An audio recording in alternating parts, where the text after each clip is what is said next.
I'm Laura Mitchell, 35, a lieutenant at the Tacoma base. Birthdays aren't my thing, no fuss, no frills. But this one was different. My family threw a party at my parents' place, and my sister handed me a gift box, her smile too wide. I was about to open it when my commander, who'd stopped by, grabbed my arm. "Don't touch it," he said, his voice low. I froze. "What's going on?" I asked. He pointed at the label, Silverline Imports. It wasn't just a logo. It was trouble. 15 minutes later, military police swarmed the backyard, their boots heavy on the grass. My sister's face went pale, and my parents started whispering. I stood there, the box in my hands, heart pounding, wondering how a birthday gift could unravel my life. Something was wrong, and I was about to find out what. If you've ever had a family moment turn into a nightmare, drop your story in the comments. Hit subscribe to catch how this one ends. You won't believe what happened next. My commander, James Carter, was pacing by the patio table, his jaw tight. He motioned for me to leave. When we got home, he said, "Open it carefully," his voice steady but urgent. "But don't touch anything inside." I set the box on the kitchen counter, my fingers brushing the Silverline Imports label. It was too neat, too professional for a birthday gift. I peeled back the tape, revealing a stack of decorative vases, cheap, glossy knockoffs. My stomach twisted. I'd seen these before. Last month, I'd visited my sister's apartment in Seattle. Her living room was cluttered with boxes just like this one, all stamped with that same logo. She'd laughed it off, saying she was trying something new with her art business. I hadn't pushed, but now it hit me, this wasn't just a gift. It was a clue. James leaned over, his eyes narrowing at the vases. "Silverline Imports is under federal investigation," he said. "They're tied to fraudulent shipments, fake goods, shady deals. This box, it's evidence." My mind raced. Why would my sister give me something like this? I needed answers. I grabbed my phone and dialed my mom, Margaret Mitchell. She picked up on the second ring, her voice dripping with that overly sweet tone she used when she wanted to avoid trouble. "Laura, honey, is everything okay?" That was quite a scene at the party. I gripped the phone tighter. The gift from my sister. "What do you know about it?" I asked, keeping my tone even. She hesitated just a beat too long. "Oh, it's just a little something she thought you'd like," she said. You know how creative she is. Creative? That was one way to put it. I pressed harder. "Mom, this box has a logo from a company under investigation. Why is it in my hands?" Her laugh was forced, brittle. "You're overthinking, Laura. It's just a gift." But I wasn't buying it. That pause, that tone, it was the same one she used when my sister got into trouble before, when I was expected to clean up the mess. I hung up, my pulse hammering. James was watching me, his arms crossed. "What's the deal with your sister?" he asked. I didn't want to admit it, but the pieces were falling into place. My sister, Emily Mitchell, was always the free spirit, the one who could do no wrong in my parents' eyes. Growing up, I was the responsible one, straight A student, military career, always fixing her mistakes. Like the time she borrowed my credit card for art supplies and racked up $2,000 in charges. I'd paid it off like always. But this felt bigger, darker. If she was tied to Silverline Imports, she wasn't just being reckless.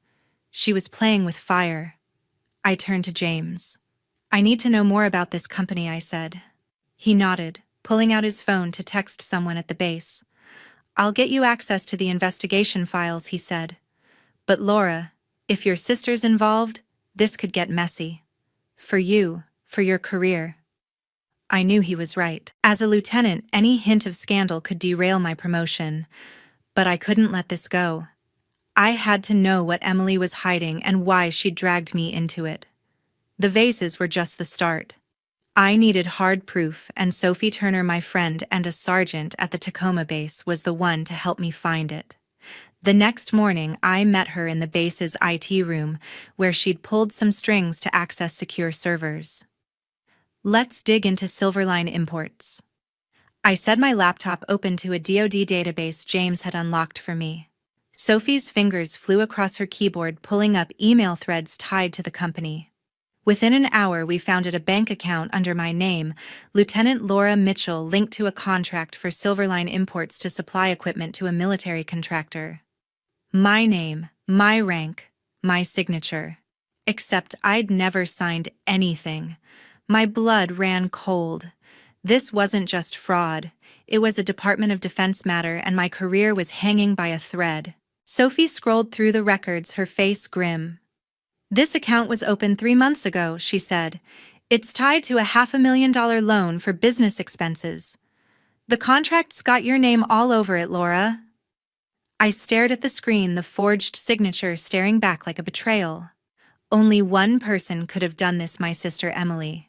She'd always been the free spirit chasing art dreams while I played the responsible one. But forging my name on a DoD contract worth $500,000, that was a new low even for her. If the Army thought I was involved, I could kiss my promotion goodbye, maybe even face a court-martial under the uniform code. I grabbed my phone and called Emily. She answered on the 4th ring, her voice light like nothing was wrong. "Hey Laura, what's up?" she said. I didn't bother with small talk. "There's a bank account in my name tied to Silverline Imports," I said, my tone flat. "A DoD contract with my signature for $500,000. Explain it." Her laugh was quick, too sharp. "You're joking, right? I don't know anything about that." "Must be a mix-up." "A mix-up." My grip tightened on the phone. "This isn't a game," I said. "My name's on a fake contract. This could ruin me." She went quiet, then snapped, "You're always so dramatic. Maybe someone stole your info. Don't pin this on me." She hung up before I could respond. Typical Emily: dodge, deflect, disappear. I was still fuming when my phone buzzed again.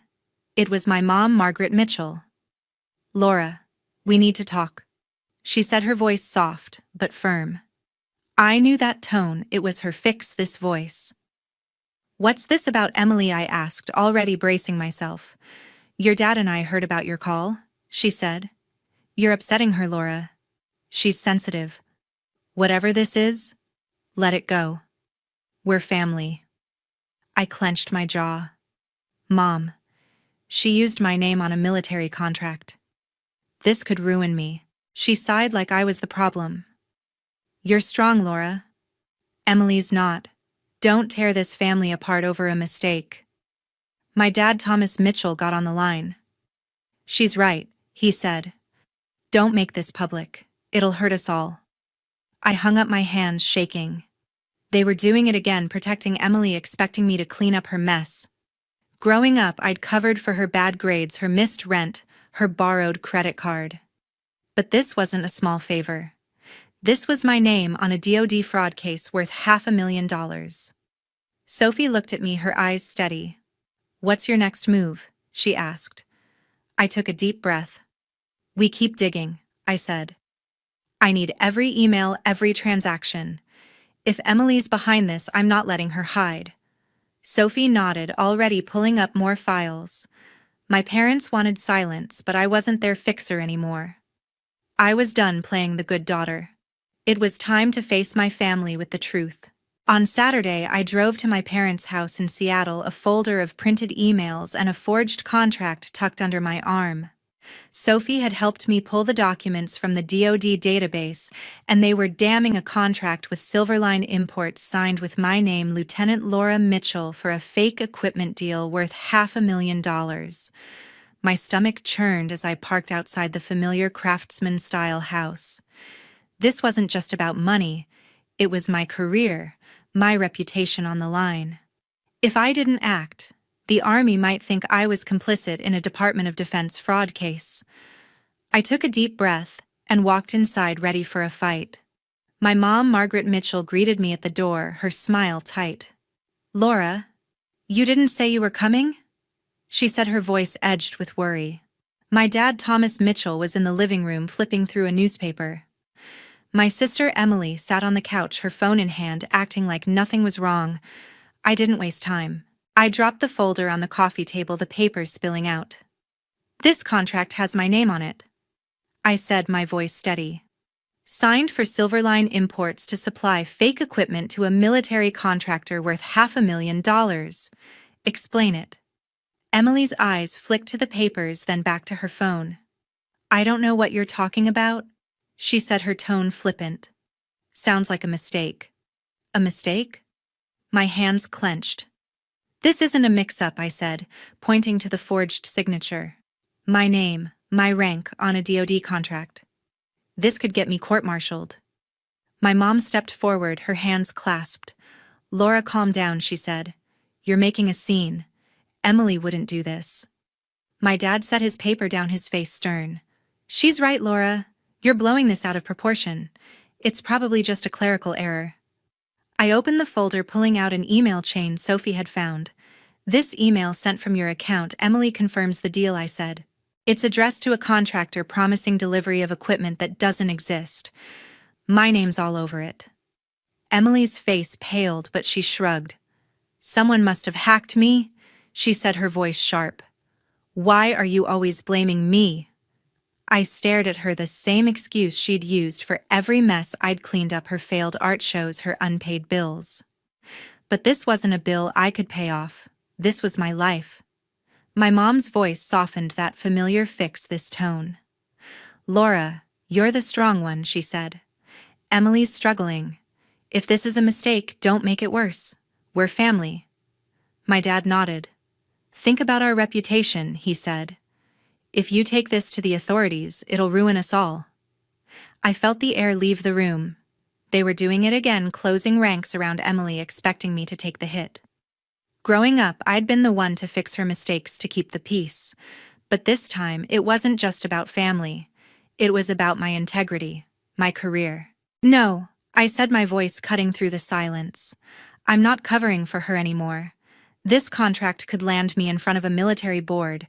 I'm reporting it. Emily stood, her eyes flashing. You're so perfect, aren't you? She snapped.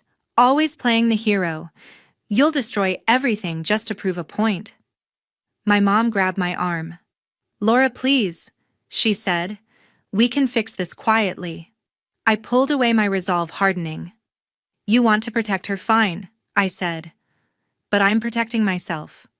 I gathered the papers and walked out, their voices fading behind me. This wasn't over, but I was done playing their game. I called Sophie the next day and we got to work. In her office at the Tacoma base, we spread out every document we'd pulled from the DoD database. Sophie, with her knack for tech, traced IP logs from the email account tied to Silverline Imports. These emails came from a Seattle IP, she said, her voice steady. Same area as your parents' house. My jaw tightened. It wasn't a hacker like Emily claimed. It was her. We spent days cross-referencing transaction records. Sophie found a chain of emails between the fake account in my name and a shady contractor confirming delivery of non-existent equipment. The deal was worth $500,000 funneled through a bank account I'd never opened. Each piece of evidence felt like a nail in the coffin of my sister's lies. But it wasn't enough to just know the truth. I needed a legal case. James had connected me with Agent Brooks, a federal investigator working the Silverline Imports case for the DoD. He's expecting you, James said. Bring everything you've got. I met Brooks at a federal building in downtown Tacoma, a gray office that smelled of coffee and bureaucracy. Agent Brooks, a man in his 40s with a no-nonsense stare, shook my hand firmly. Lieutenant Mitchell, he said, your commander says you've got something on Silverline Imports. I handed him a binder, pages, meticulously organized IP logs, email threads, bank statements, and the forged contract with my name. This account was opened using my identity. I said, my voice calm but firm. I didn't sign this contract. My sister Emily did. Brooks flipped through the binder, his eyes scanning each page. This is solid, he said. The IP logs tie the emails to a specific location. We can work with this. I explained everything: Emily's history of dodging responsibility, the boxes in her apartment, her flippant denial when I confronted her. Brooks listened, jotting notes. If this checks out, he said, we're looking at federal charges, fraud, identity theft, maybe more, given the DoD angle. My stomach twisted. I wanted justice, but the thought of my sister facing prison hit hard. Still, I couldn't back down. "What's next?" I asked. Brooks leaned back. "We'll verify these documents and trace the funds. If your sister's behind this, she's in deep." "You did the right thing coming forward, Lieutenant."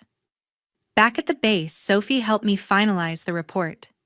We added timestamps from the email servers and cross-checked bank transactions to prove the account was active during Emily's art venture period. Every detail locked into place, building a case that even my parents couldn't dismiss.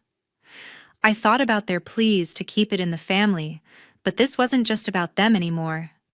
My name was on a $500,000 scam, and the Army wouldn't care about family loyalty if they thought I was involved. Under the Uniform Code, any hint of complicity could mean a court-martial. I wasn't risking that. By the end of the week, I sent Brooks the final report, a digital copy backed up on a secure drive. He called to confirm receipt. "We're moving forward," he said. "This could take down Silverline Imports and anyone tied to it."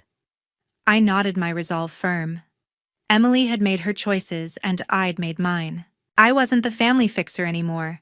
I was a lieutenant protecting my future.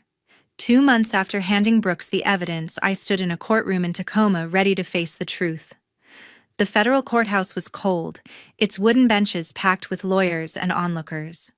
I adjusted my uniform, the weight of my lieutenant's bars grounding me. Today wasn't just about clearing my name, it was about holding my sister accountable for a $500,000 fraud that had nearly destroyed my career. The judge called the case, and I took the stand. My heart steady, despite the eyes on me. Agent Brooks sat in the front row, his nod giving me strength. I was here to end this, no matter how much it hurt. The prosecutor laid out the case against Silverline Imports, detailing the fake equipment deal tied to the Department of Defense.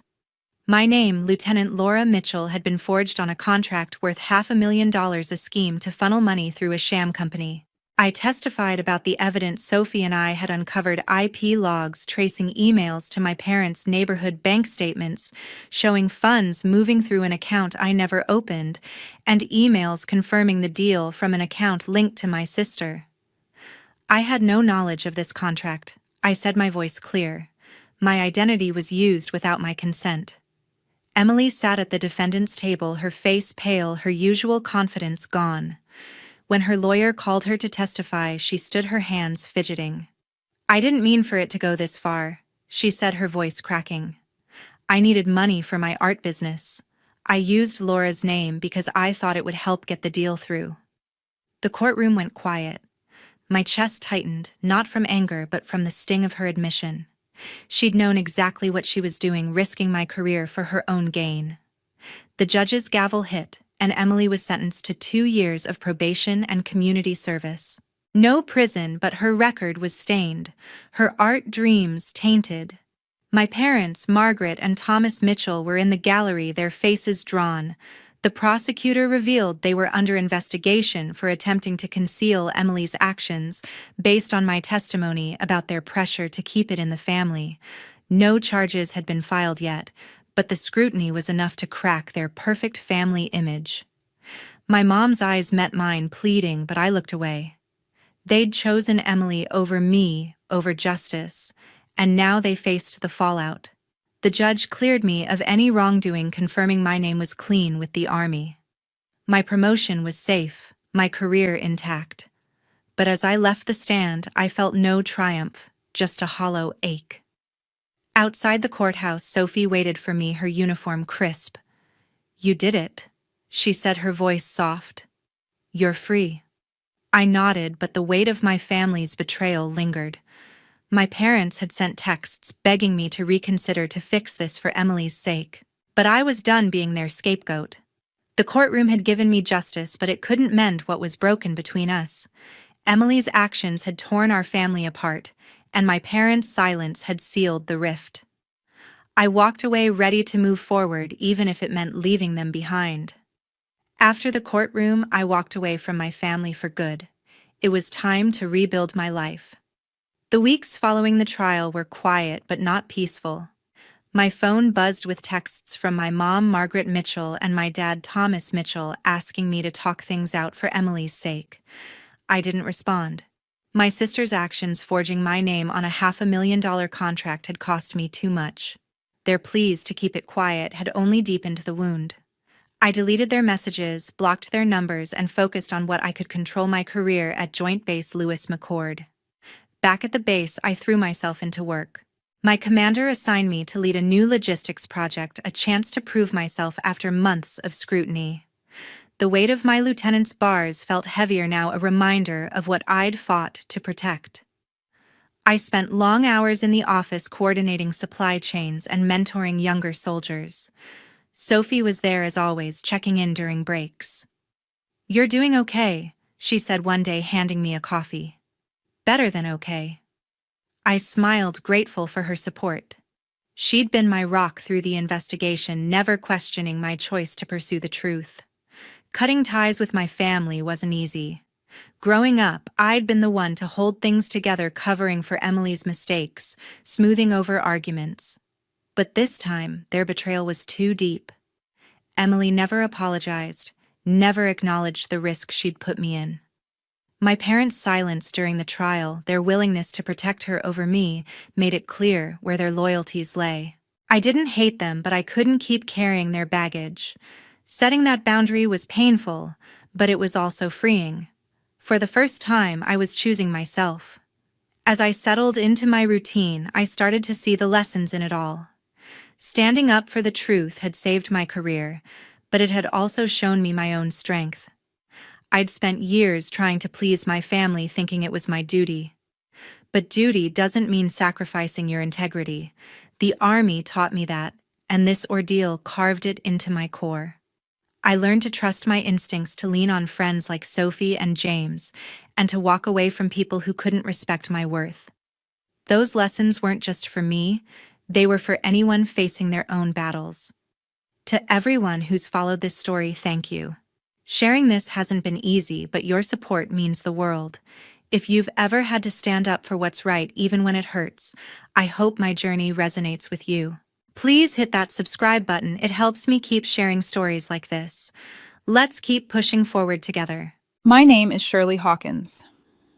I'm 32 years old, and this is the story of how I learned the man I loved never saw me as anything more than a backup plan. For 5 years, I was engaged to Roger. He was 30, charming in public, and the kind of man who could make everyone laugh at a dinner table. I thought we were building a life together piece by piece, like a home slowly filling with memories. We met in college. He studied communications, I majored in marketing. And from those first semesters of coffee dates and late-night study sessions, I believed we were solid. Looking back now, I see all the choices I made for him. How many weekends I gave up with my friends to help him with projects. How I turned down a promotion that required travel because he admitted he hated being alone in the apartment. How I drained my savings when he lost his job during the pandemic, covering rent while he figured things out. And I did it with love, because that's what partners do, right? Support each other, stand firm when the other falters. I didn't complain. I told myself it was just a rough patch, that loyalty mattered more than momentary comfort. But over time, something shifted. Roger began pulling away. Nights where he used to fall asleep with his head on my shoulder were replaced with hours where he stayed locked in his office working late. His phone, once left carelessly on the couch, became glued to his hand. He laughed at messages I never saw, smiled at secrets I was no longer part of. I tried to ask softly. "Is everything okay?" I'd say, brushing his arm.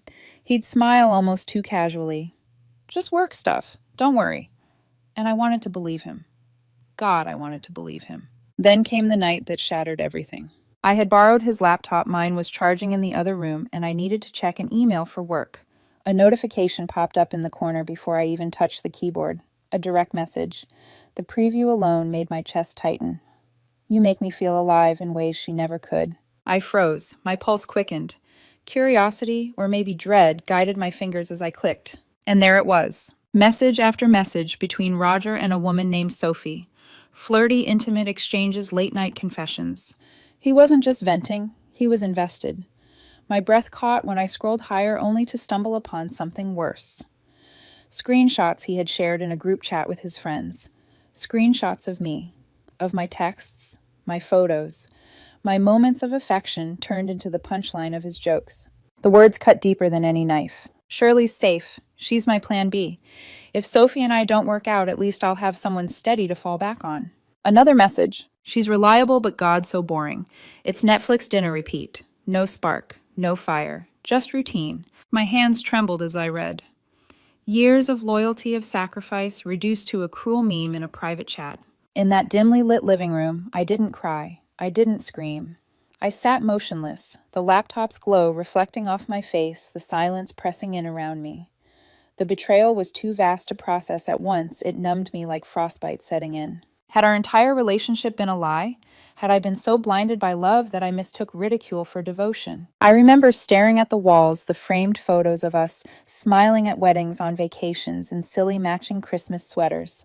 They all looked fake now, props in a theater I hadn't realized I was trapped inside. I didn't confront him that night. I couldn't. My voice would have cracked, my hands would have given me away. Instead, I went to bed early, pretending fatigue, my heart pounding in the dark beside him as he scrolled his phone with that smug little grin. But the next morning, when the sun streamed in through the kitchen window, and Roger sat across from me, sipping his coffee, I slid his laptop onto the table. The screen was open to the messages. I didn't raise my voice, I didn't accuse, I just said quietly, firmly, "We need to talk about this." The mug stopped halfway to his lips. His eyes darted to the screen, then to me, and just like that, the mask began to crack. Roger's hand tightened around his mug as his eyes flicked across the laptop screen. His jaw shifted, a flicker of panic quickly buried beneath a mask of annoyance. "Shirley," he said, his tone sharp. "What the hell? You went through my things." I didn't flinch. A notification popped up while I was using it. I didn't go looking. But it doesn't matter how I found it, Roger. What matters is what's there. He scoffed, leaning back in his chair. "You're blowing this out of proportion. Sophie and I, we just talk. She understands me. She challenges me. That's not cheating." Not cheating. I pushed the screen toward him, the words staring back at us like an accusation neither of us could escape. Flirty texts. Confessions. Sharing my private moments in group chats. Calling me your backup plan. If that isn't betrayal, what is? For a second, he looked caught. Then his face twisted into a smirk, the same one that once charmed me, now dripping with contempt. "You're reliable, Shirley. Safe. You always will be. But don't you see you're too predictable?" Dinner, Netflix, repeat. Sophie makes me feel alive. You just keep me grounded. My chest burned, but I refused to let the tears fall. So that's what I am to you. A safety net you can trample on until you need me. He leaned forward, eyes gleaming with something ugly. "Don't act so shocked. Most relationships fizzle out eventually. You've become routine. I deserve passion. And if it doesn't work with Sophie, at least I know you'll still be here. That's not an insult, it's security." The arrogance in his voice was unbearable. It was as if he truly believed I should be grateful to be his second choice. Inside, a storm raged, years of love and sacrifice, colliding with the reality of his disdain. My heart wanted to scream, to demand he see my worth, but something deeper, steadier held me still. I exhaled slowly, my voice calm but trembling at the edges. "I won't be your backup, Roger. Not now. Not ever." He blinked, thrown off by my composure. "Wait, what are you saying?" "I'm saying we're done." The words surprised even me, sharp and final, slicing through the stale air of that kitchen. Roger's smirk faltered. "You're ending this just like that. No yelling, no fight." I stood pushing my chair back with a quiet scrape against the floor. "There's nothing left to fight for." As I turned to leave the room, he rose abruptly, following me down the hall. "You're really just going to walk out, after everything, God? Shirley, you're so passive, so cold. This is exactly why Sophie excites me. She fights, she pushes me. You just give up." I paused at the bedroom doorway, clutching the frame as I steadied myself. My voice came out low, measured, not passive, just done. I grabbed a duffel bag from the closet and began stuffing clothes into it, each folded shirt a piece of the life I was reclaiming. Roger lingered in the doorway, arms crossed, still trying to control the narrative. "You know," he said, his voice oily with faux wisdom, "maybe this is good for you. Shake things up. Find someone boring like yourself, no spark, no drama. Low-key, right? That's your style." I zipped the bag shut, ignoring the jab. My silence seemed to bother him more than any shouting match ever could. As I brushed past him toward the front door, he reached out, his tone shifting to something almost pleading. "We can still be friends, Shirley. You'll need closure, right? I'll be here when you realize you overreacted. I opened the door, the cool morning air spilling in. For the first time in months, I could breathe. Without looking back, I said simply, "Goodbye, Roger." And I walked out, the sound of the door clicking shut behind me, sealing the end of a chapter I hadn't known was already over. The first night alone was the hardest. I stayed on my friend Marissa's couch, staring at the ceiling until dawn. Every corner of my mind replayed Roger's words, boring, predictable backup plan. They echoed like a cruel refrain, each syllable threatening to unravel me. I had thought grief would feel like sobbing into my pillow or screaming into the night. But no, it was quieter than that. Numb, like someone had pressed mute on the soundtrack of my life. The next day, I signed a lease on a tiny one-bedroom across town. Beige walls, scuffed floorboards, a balcony overlooking a noisy street. It wasn't much, but it was mine. My first real space without Roger's fingerprints all over it. Nights were the heaviest. I'd sit out on that balcony with a cup of tea, the hum of traffic below me, and wonder how I missed the signs. How many late nights did I excuse as work? How many times did I ignore the way his eyes lit up at a notification he wouldn't let me see? But instead of drowning, I forced myself to take a different step. Therapy. A coworker recommended it, swearing by the clarity it gave her after her own breakup. I remember sitting in that little office for the first time, hands clenched, wondering if the therapist would think I was pathetic. Instead, she listened, really listened. When I stumbled over my words, was I not enough? Was I too safe? Too boring? She shook her head gently. "Surely," she said, "his betrayal says everything about his lack of character. It says nothing about your worth." Those words cracked something open in me. A wound I hadn't realized I was keeping hidden, suddenly exposed to the light. I began piecing myself back together, not in grand cinematic ways, but through small, steady acts of living. I rejoined my running group, the one I had abandoned, because Roger thought it was a waste of weekends. I started saying yes to after-work drinks, letting laughter with colleagues replace the silence of empty rooms. I dusted off the sketchbook I hadn't opened in years, filling pages with messy doodles that felt more like therapy than art. Work became my anchor. With the extra hours I poured in, my boss noticed. 3 months later, I earned a promotion, project lead, with a raise that made me smile for the first time in weeks. I even started freelancing on the side, something I'd always wanted, but Roger once dismissed as unrealistic. But healing isn't linear. Some nights I'd still curl up on my couch, tears soaking into the throw blanket, remembering the way he used to hold me during storms. The Christmas he gave me a bracelet engraved with "always." The engagement party where he whispered that he couldn't wait to marry me. Were those moments lies too, or did he mean them right up until he didn't? I wrestled with those questions alone, and slowly the questions began to matter less. What mattered was me. The therapy sessions grew lighter. The balcony nights grew shorter. My laughter came back hesitant at first, then fuller, easier. By the 5th month, I noticed something shocking. I could go a whole week without thinking of him, without replaying the betrayal, without feeling that hollow ache. It was progress. One evening, I ran into a mutual friend at the grocery store. We exchanged polite smiles, chatted briefly, and I caught the hesitation in her eyes when Roger's name came up. She didn't say much, just a cryptic, "You're better off, trust me." I walked away with my cart full of groceries and an uneasy feeling. Something was unraveling in his world. I didn't know the details yet, but deep down I sensed it. The man who once called me his safety net was beginning to fall. It had been about 6 months since I walked away. By then, my little apartment no longer felt foreign. It felt like home. My plants thrived on the windowsill. My fridge held only food I liked, and my evenings were filled with a rhythm I built for myself. That's when the news of Roger finally reached me. I wasn't searching for it. I had muted him, blocked his number, and unfollowed everyone who kept orbiting around his life. But word has a way of slipping through cracks, especially when the fall is loud. A friend from our old circle, someone who had stayed neutral through the breakup, texted me out of the blue. "Shirley, you might want to know. Roger's mess just exploded." My stomach tightened, half with curiosity, half with dread. Against my better judgment, I called her. Her voice was hushed, almost gleeful. "Sophie, the girl he left you for. She went nuclear. Big fight at some agency event. Apparently she caught him flirting with someone else. And instead of just dumping him, she leaked everything. Screenshots, chats, even the ones where he mocked you." I sat on my couch in stunned silence as she continued. She tagged clients, colleagues, everyone. "It's everywhere, Shirley. He's finished." I didn't know what to feel. relief, anger, satisfaction. All I felt was a Shawkins-gay stillness, like watching a storm batter a house you no longer lived in. Later that night, another mutual friend confirmed it. The screenshots weren't just of Sophie and Roger's affair, they included the cruel messages where he'd called me Plan B, boring, predictable. The very words that had cut me to the bone months ago were now public dissected, mocked by Shawkinskers. Comments poured in beneath the leaked posts.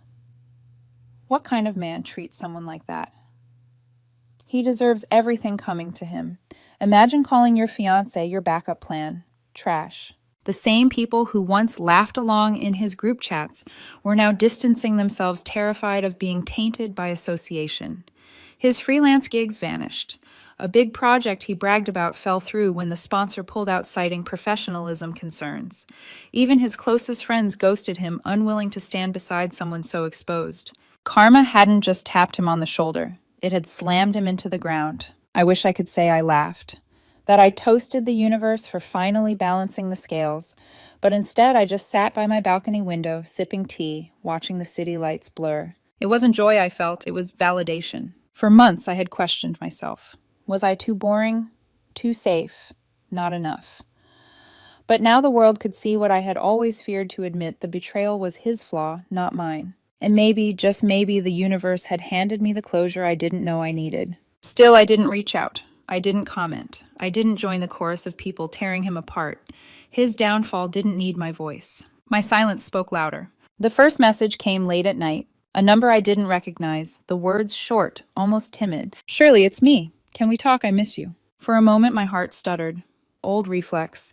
But then I deleted it without replying. A week later, another. "I know I hurt you, but Sophie was a mistake. She turned out toxic, controlling. You were always the only one who truly understood me. Please, let's meet." I stared at the screen, my lips curling into something closer to pity than anger. The man who once called me boring now begged for the stability he had thrown away. I blocked the number. But Roger didn't stop. Soon came voicemails, his voice cracking with desperation. "Shirley, pick up. I see you're doing well. Congrats on the promotion. But I need closure. We had 5 years together. Doesn't that mean anything? Please, coffee, just once." I listened only once, then deleted. His pleas stirred nothing in me. No longing, no nostalgia, only exhaustion. Then the pressure spread. His best friend Kara texted, "Mia's going through hell. Be the bigger person. Meet him. You're being childish ignoring him." Childish, I blocked her number too. Next came his sister Lisa, calling from a family landline.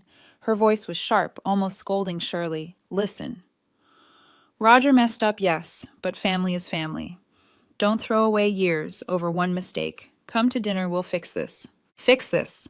As if betrayal, humiliation, and years of mockery could be wiped away with a casserole. I hung up mid-sentence. The final straw was his mother's voicemail. "You're breaking his heart all over again. What kind of woman ghosts like this? Shame on you, Shirley." Her tone dripped with entitlement, the same entitlement Roger carried. The assumption that my loyalty was automatic, owed, unconditional. I sat on my balcony after hearing that the night air cool against my skin.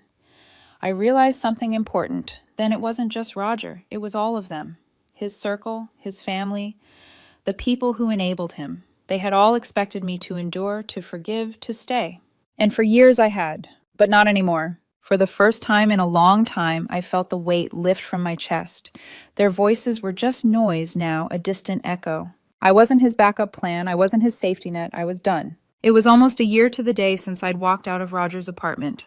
By then, life felt entirely mine again. Work was steady.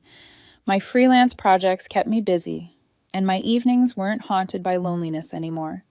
Somewhere along the way, I had met Daniel. He wasn't flashy or dramatic.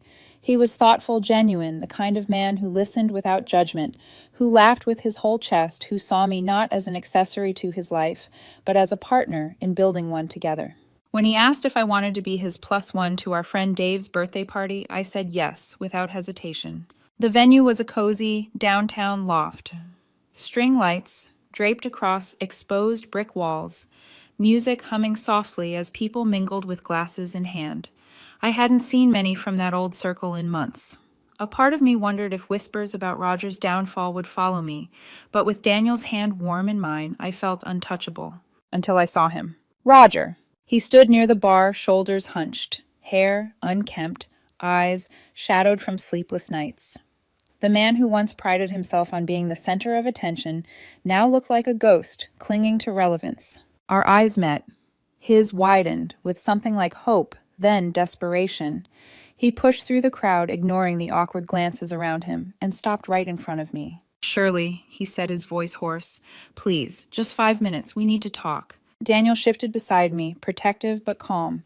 He squeezed my hand gently, silently, telling me he trusted me to handle it. The room quieted, conversation softening into a hum of curiosity. People knew our history. Everyone seemed to hold their breath. I turned to Roger, my expression steady. "This isn't the time, Roger. Please." His face crumpled. "I know I messed up. Sophie, she destroyed me. She leaked everything, twisted it all. But you, Shirley, you were real. You were always real. I'm sorry. Please give me another chance." A bitter laugh escaped me, not cruel, just disbelieving. "Another chance? You called me your backup plan. You mocked me to your friends. And now that your world's on fire, I'm supposed to forget all that." He flinched, his voice cracking. "We were engaged. Doesn't that mean anything to you?" I held his gaze, my voice firm, carrying across the quiet room. "It meant everything once. But now it means nothing. Because I finally understand I was never your backup plan. I was always too good to be your plan at all." Gasps rippled through the crowd. Someone muttered, "Damn." Roger's face flushed crimson. He opened his mouth, but no words came. The silence around him was suffocating. I turned back to Daniel, looping my arm through his, and together we walked toward the laughter of friends waiting by the balcony. I didn't look back. Behind me, I could feel Roger's presence shrinking, collapsing in on itself. Once he was the man I thought I'd marry. Now he was just a painful lesson, a reminder of what I would never again settle for. As the night went on, I laughed freely, my hand intertwined with Daniel's, the weight of the past finally gone. And for the first time in years, I felt something simple, something powerful. Peace.